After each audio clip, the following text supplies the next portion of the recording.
Hello, I am Jaya Maheshwari. Welcome to my ForexEye webinar. In this presentation, we will discuss on factors which need to be kept in mind while applying for a foreign currency loan.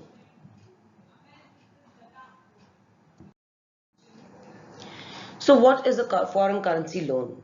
A foreign currency loan means that you borrow money in a foreign currency, for example a dollar or a euro, and then you have to repay the loan in this currency as well. The interest rate charged is based on the interest rates applicable to the currency in which the loan is denominated and not in the interest rates applicable to the borrower's domestic currency. It has to be considered only when the interest rate on the foreign currency is significantly lower than what the borrower can obtain on a domestic currency loan. The interest is fixed with a spread over a LIBOR or a Euro LIBOR. Who is eligible for a foreign currency loan? Those customers who have earlier raised medium-term foreign currency loans for meeting capital expenditure from overseas financial institutions so that these loans can be foreclosed subject to RBI guidelines.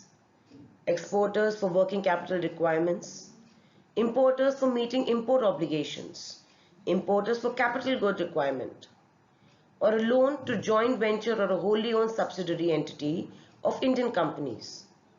Those customers who are looking to convert their rupee term loan. Why take a foreign currency loan?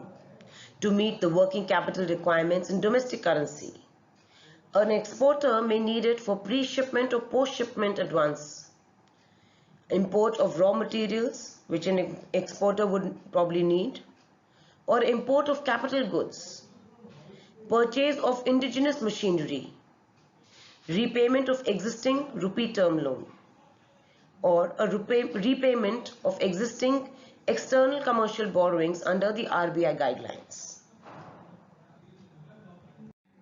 What are the general guidelines required for taking a foreign currency loan? For meeting the working capital requirements in the local currency, the loan can be granted after proper assessment and sanction of working capital requirements or the maximum permissible bank finance.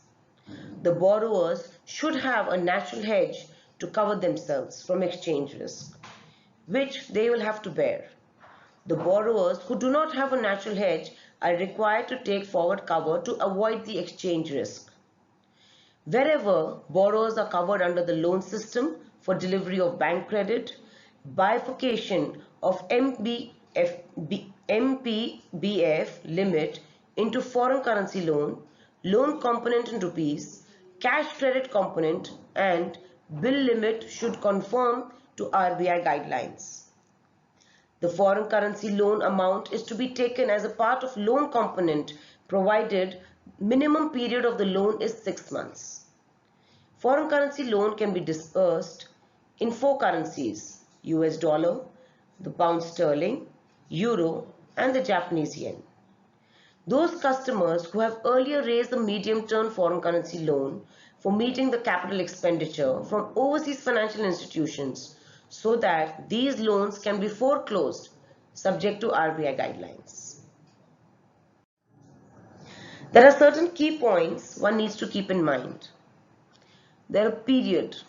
For what period can the working capital be taken? For an exporter and importer, the working capital should be from 6 to 12 months. Importer of capital goods for a minimum of 3 years. Substitution of cash credit 6 to 12 months.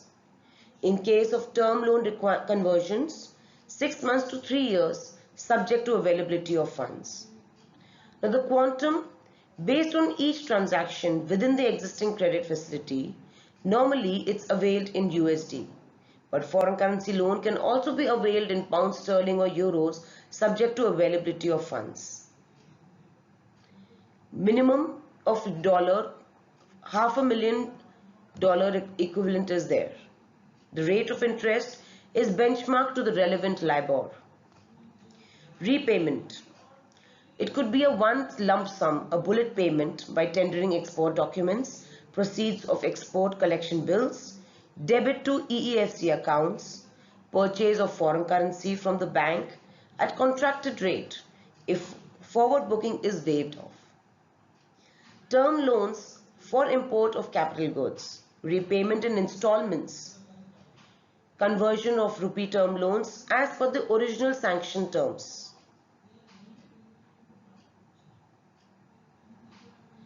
The interest rate which is benchmarked to relevant LIBOR can also be a Euro LIBOR in case of borrowing is in Euro. The rollover at the sole discretion of the bank. That's another key point to be noted.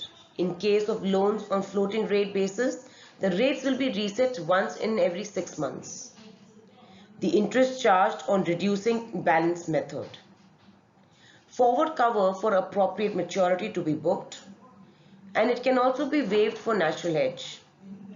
Prepayment generally is not permitted, though in exceptional cases when prepayment is permitted, but it's with the levy of penalty. While applying for a foreign currency loan, there is a procedure which has to be followed, wherein by earmarking the working capital facilities, the borrower first approaches the bank branch. The branch will arrange for the sanction of the loan from the competent authority of the bank. But for other purposes other than the working capital requirements, loans can be granted after proper assessment of the requirement of the borrower and the sanction of the same by the bank. Borrower is required to provide all the information required by the bank for sanction of the credit facilities. After sanctions of the facilities, execution of the documents as per the procedure of the bank and the compliance of all the terms and conditions by the bank. Then the loan is dispersed at one of the position maintaining offices, that is the link of the bank. Thus, to follow this procedure, one has to understand that he has to keep the key points in mind as discussed earlier. Please keep in mind that the dollar loans have been picking pace over a period of years. But due to the pandemic, as we have seen earlier this year, the quarter 2 2020 loans had fallen substantially. But now in quarter 3, as the lockdown has opened and the economy has started coming back on its track, we have seen a rebound after having fallen to its lowest level since 2009.